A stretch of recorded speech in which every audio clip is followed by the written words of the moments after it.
It's happy hour for me. The red dirt music scene truly started as a singer-songwriter, not movement. They were just really good songwriters. Bob Childers, Tom Skinner, Greg Jacobs, Chuck Dunlap, Jimmy LaFave, Randy Pease.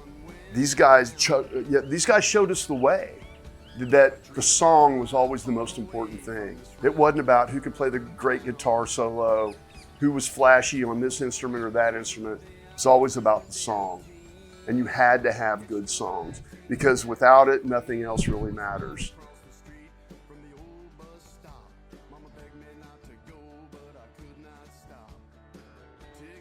To me, red dirt music is a regional moniker. Like they had to have come from Oklahoma.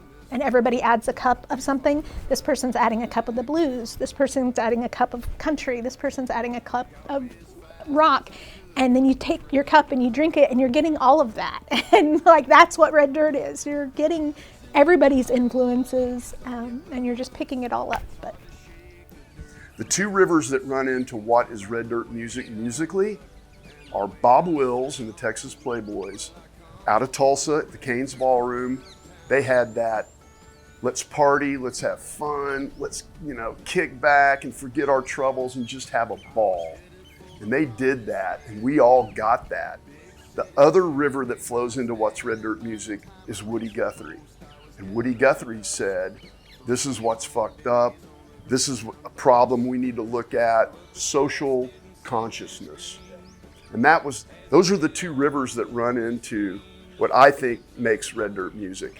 That describes music that is more, it's more based on community than it is a sound, because you'll notice Jason Boland sounds nothing like Cross Canadian Ragweed, who sounds nothing like The Great Divide, who sounds nothing like Turnpike. Like you can't listen to it and go, oh, that's red dirt. You have to dig into who they are and what culture they were raised in, so to speak, and what communities they're a part of. More than it is about the sound of their music. Accepting all of it, and that's what makes the stew of red dirt music. It's all those different kind of musics feeding into it, and then we filtered it through Stillwater, and that's what became red dirt music.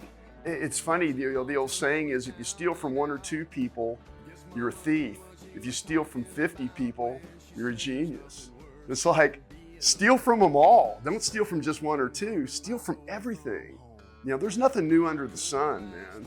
It's all been done before. But what you can do is add your perspective to it. That's what makes it different. Take jazz, take funk, take bluegrass, take all that different styles of music. That's what red dirt music is to me. Jimmy LaFave was the first person who took red dirt out of Oklahoma and created a base in Texas, in Austin. And I think that really helped make it a bigger thing, because before then it was just Stillwater, it was just Oklahoma, you know, it wasn't traveled or seasoned. But Jimmy LaFave in the 70s took it to Austin and got the Texas people involved. He went in like 83, and everybody that went down after that owes Jimmy a big debt, because he planted the Stillwater flag in Austin, Texas.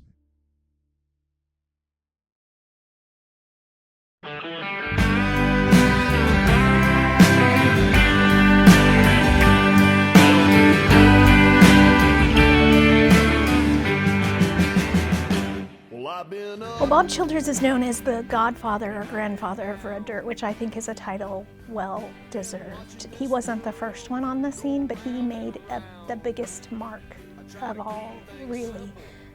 He wrote thousands and thousands of songs, which is crazy, but you can't even go to many red dirt shows without hearing somebody play a Bob Childers song. So you know that he made a huge impact on those musicians, just with the friendships and the way he was. I was living with our bass player, Kelly Green, at the time. And one day we drove up to her house, and there's this guy sitting on our porch that neither of us knew, and it was Bob Childers.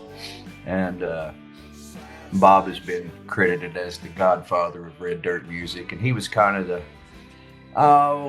de facto leader of the farm, as it were. And well, he gave us his cassette at the time, that's how long ago it was, of his album called Circles Towards the Sun. And I listened to it, and at first I didn't really care for it that much, and then I just kept listening to it because there was something in it that was resonating with me, and it was this sincerity of songwriting, and I could just feel it when I was listening to it. He's just known as the godfather of red dirt music just because he was around, he made the most connections, he wrote the most songs, he kind of is the epitome of red dirt artists and the way he sings and represented himself and who he was as a person.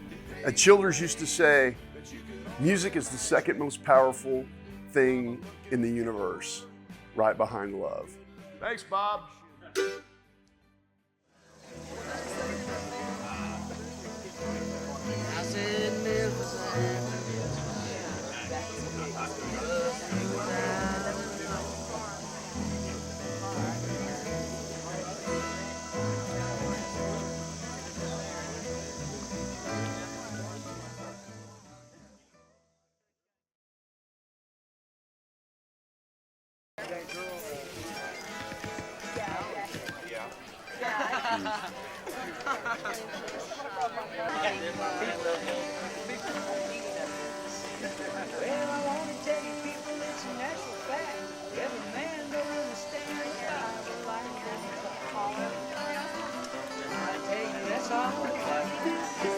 But you better have Jesus. I tell you that's all. Well, denominations ain't got no right. Well, let's bring that over to you. He's got his copy of it. Yeah. All right.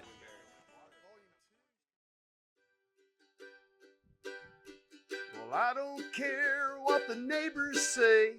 I'm gonna do it any damn way. Gonna live my life footloose and fancy free. They're driving some Cadillac, but I'm just living in a little old shack. And I don't care what the neighbors say. In May of 1979, my friend Danny Pierce and I were looking for a place to live. We'd been living on campus and, you know, kind of looking for a house. And this guy said, "Hey man, I know a place outside of town that's coming open. You want to check it out?" It's like, yeah. So we pulled up the driveway and saw the house. It was sitting over there and kind of the grounds. And it was just far enough out of town, but not too far. The guy that was renting it subleased it, and he ran cattle and grew wheat here on this. It's 149 acres. And he had college kids living here before. And we said, "Well, how much is rent?" And he said, well, it's $100. And we said, a piece? And he said, no, for the whole place. And it's like, I think we can live here. So yeah, Danny Pierce and John Cooper founded, I'm trying to remember the year they moved in, was it 79? It wasn't until about 80, I think it was about 83 before it actually took off, because before that it was like college parties. It didn't have a musical emphasis. John Cooper didn't even play a musical instrument when he moved in.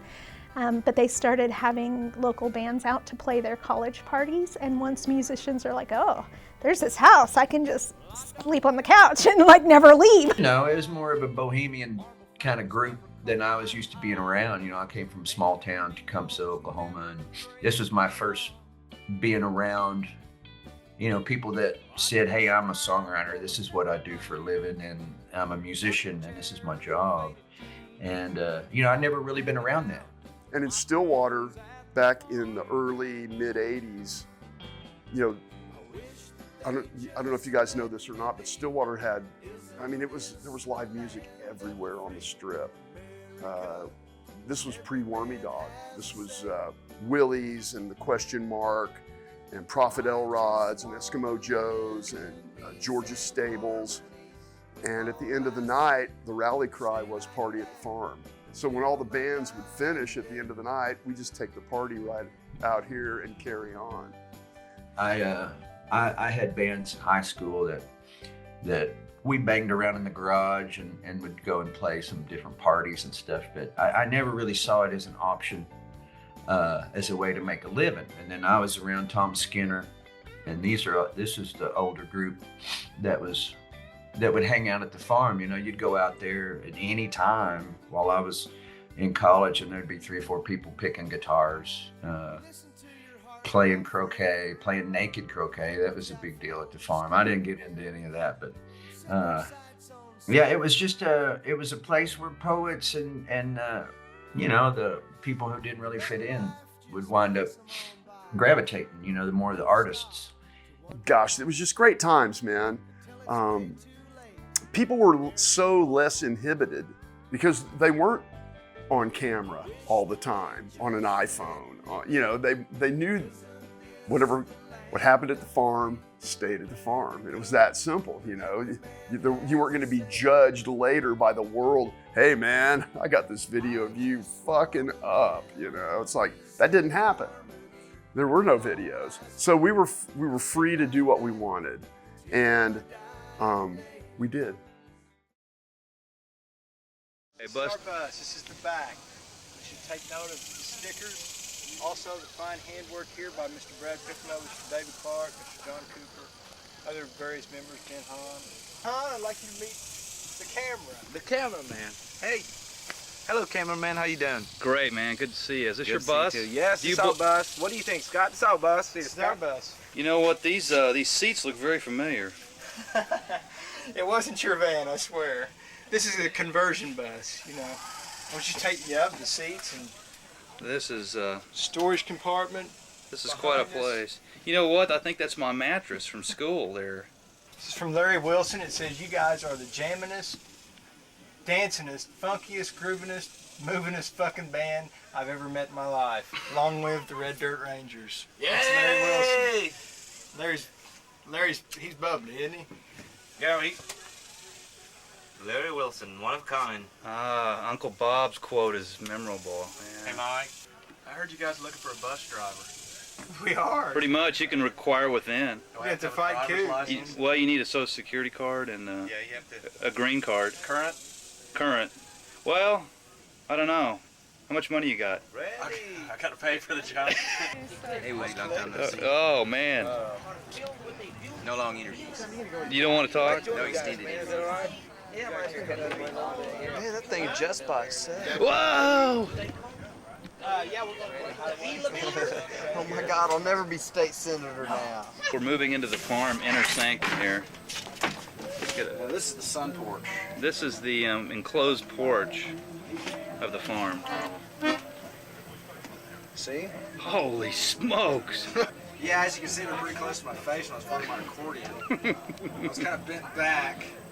trying to stay away from the microphone because I don't want to burn the microphone. It wasn't my microphone, and I've never bought a microphone in my life. I moosh off of everyone else. How many buttons are on that thing, man? 124. 124. Look at that thing. Jesus.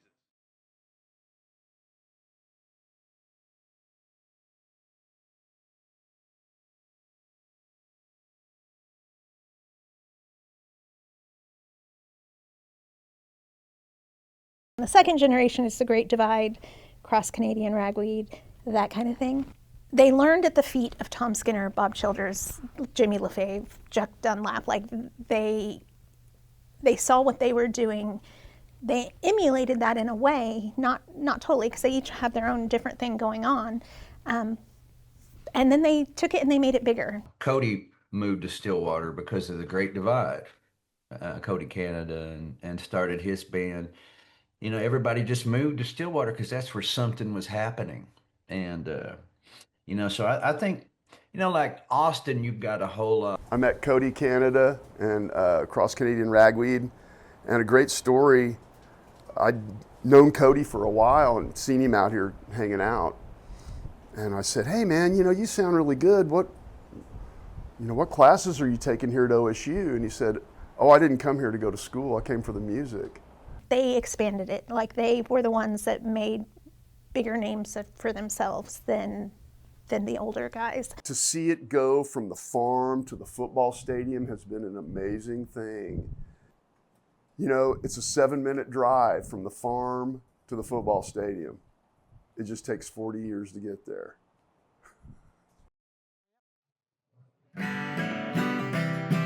I take my own breath away about 20 or 30 times on the average day. I'm a slave to that nicotine, yeah, buddy, can I bum a light? 'Cause I take my own breath away. I saw Humphrey Bogart give a cigarette to Lauren Bacall. He asked for a Lucky, but she gave him a fresh Pall Mall. He lit her up and she took a drag. He told her, baby, you come a long way. She said, oh, bogey, you take my breath away. Hey, smoke 'em if you got 'em.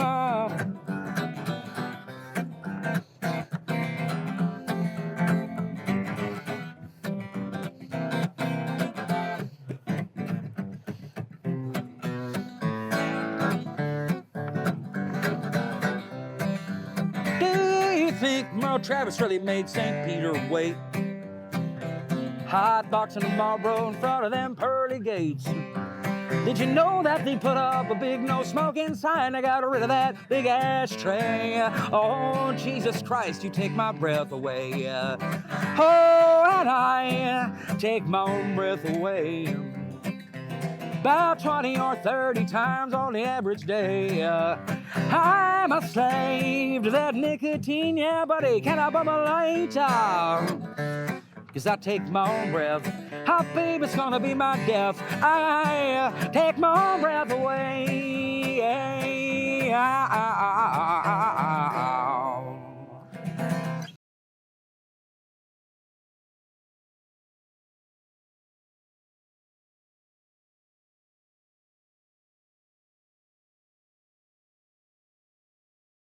Asking me about red dirt music is like asking a fish about the properties of water.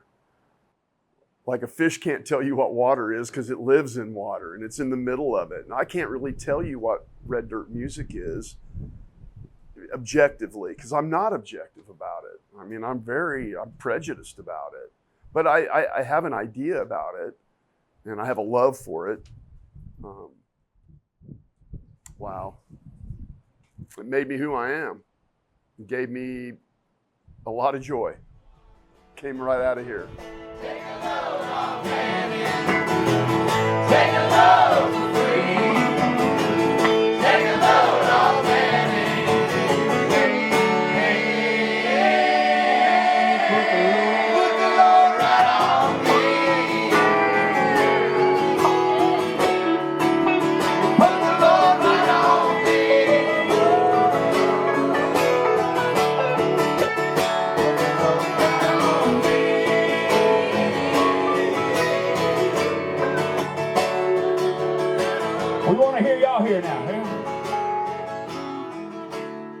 Come in out here.